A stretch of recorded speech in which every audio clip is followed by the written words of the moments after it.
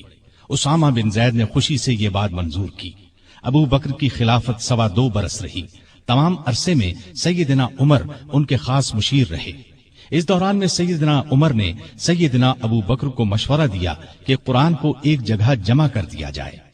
انہوں نے یہ مشورہ اس لیے دیا کہ یمامہ کی لڑائی میں قرآن مجید کے حافظ بہت سے صحابہ شہید ہو گئے تھے۔ آخر یہ کام زید بن ثابت، سیدنا عمر اور بہت سے دوسرے صحابہ رضی اللہ عنہم کی مدد سے مکمل ہوا۔ جمادی الاولی 13 ہجری میں سیدنا ابو بکر سخت بیمار ہو گئے۔ بچنے کی امید نہ رہی تو انہوں نے خلافت کے بارے میں چند بڑے بڑے صحابہ سے مشورہ کیا۔ خود انہوں نے سیدنا عمر کا نام تجویز کیا۔ بعض صحابہ نے اس پر کہا کہ وہ مزاج کے بہت سخت ہیں۔ اس پر ابو بکر نے فرمایا، جب ان پر خلافت کا بوجھ پڑے گا تو نرم ہو جائیں گے۔ اس طرح تمام مسلمانوں کا سیدنا عمر کی خلافت پر اتفاق ہو گیا۔ سیدنا ابو بکر نے آخر وقت میں سیدنا عمر کو یہ وصیت کی کہ عراق میں مسلمان ایرانیوں سے لڑ رہے ہیں، ان کے لیے فوراً مدد بھیجی جائے۔ اس وصیت کے بعد 22 جمادی الاخری کو سیدنا ابو بکر نے وفات پائی۔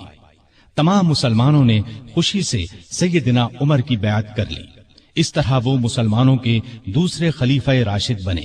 خلیفہ بنتے ہی انہوں نے ابو بکر کی وصیت کے مطابق عراق کی طرف ایک لشکر روانہ کیا۔ ابو عبیدہ رضی اللہ عنہ کو لشکر کا سالار مقرر فرمایا اور اس طرح مسلمانوں کی عظیم الشان فتوحات کا سنہری دور شروع ہوا۔ Iraq, Madain, Hulwan, Jazira, Khuzestan, Nahavand, Isfahan, Hamadan, Azerbaijan, Tabaristan, Armenia, Fars, Kerman, خراسان، سیستان، مکران، دمشق، ہمس، لازقیہ، یرموک، قنسرین، حلب، انطاکیہ اور بیت المقدس فتح ہوئے۔ بیت المقدس کی فتح کا واقعہ کچھ اس طرح ہے کہ مجاہدین اسلام نے قریباً 3 سال میں سارا شام فتح کر لیا۔ اب فلسطین کے صرف 2 بڑے شہر رہ گئے تھے، بیت المقدس جسے یروشلم بھی کہا جاتا ہے اور قیصاریہ۔ اس زمانے میں فلسطین شام ہی کا حصہ تھا۔ 16 ہجری میں مسلمانوں نے دوسری لڑائیوں سے فارغ ہو کر بیت المقدس کا محاصرہ کر لیا۔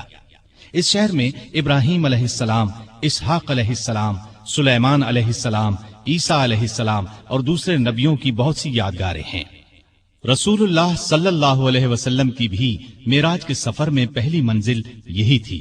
مسلمانوں کا پہلا قبلہ بھی یہی تھا۔ نہ صرف یہودی اور عیسائی بلکہ مسلمان بھی اس کی بہت عزت کرتے تھے اور کرتے ہیں۔ مسلمانوں نے جب بیت المقدس کا محاصرہ کیا تو شہر کے باشندوں نے شہر کے دروازے بند کر لیے۔